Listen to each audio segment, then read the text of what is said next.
Hello everyone, आज हम करेंगे क्लास 7 मैथ का chapter number 2 arithmetic expression, page number 42, question number 4। Start करते हैं। Find out the sum of the numbers given in each pictures below in at least 2 different ways. Describe how you solve it through expressions. तो हमें क्या बोला गया है कि यहाँ पे ये पिक्चर्स हमें गिवन है। इन पिक्चर्स को आपने इनके अंदर जो नंबर्स हैं ये आपने इनका सम निकालना है, इनका सम फाइंड आउट करना है। आपने इनका सम एक्सप्रेशंस की हेल्प से करना है, यानी कि आपको 2 डिफरेंट तरीके से एक्सप्रेशंस इनके बनाने हैं। ठीक है, तो इसको स्टार्ट करते हैं। तो हम फर्स्ट वाला देखते हैं। फर्स्ट में क्या है, आपका 4 है। 4 आपका स्क्वायर नंबर के अंदर 4 आपको गिवन है। 4 आपको कितनी बार गिवन है, 1 2 3 4 5 टाइम्स है।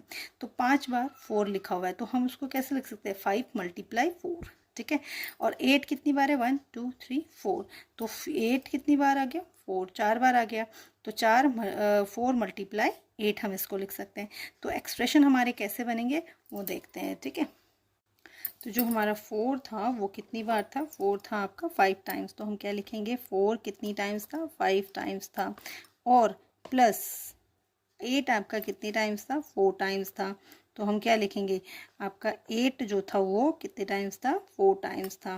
तो 4 × 5 8 × 4। तो इन दोनों ही, एक तरीका तो ये हो गया। ठीक है, ये आपका फर्स्ट तरीका। सेकंड तरीका हम क्या कर सकते हैं, इसमें एक और तरीके से लिख सकते हैं। जैसे आपका 4 दोनों में ही कॉमन है, तो हम 4 को कॉमन लेके 5 + 8 लिख सकते हैं। तो ये दोनों ही आपके आंसर जो आएंगे सेम आएंगे, दोनों ही केसेस में सेम आंसर आएंगे। तो बस आपको सिर्फ ये एक्सप्रेशंस लिख के बताना है, दैट इज़ योर सॉल्यूशन। उसके बाद ये वाला, इस वाले एक्सप्रेशंस की बात करते हैं पिक्चर्स की। तो इसमें देखो 5 और 6 का कॉम्बिनेशन है। ठीक है, तो 5 आपको कितनी बार है, 1 2 3 4 5 6 7 8। 8 बार आपका 5 है, तो हम क्या लिख सकते हैं, 8 × 5। 6 कितनी बार है, 1 2 3 4 5 6 7 8। 8 यानी कि 6 भी आपका 8 टाइम्स है, तो हम इसको भी 6 × 8 लिख सकते हैं। यानी कि 6 × 8 हो गया, और आपका 5 × 8 हो गया।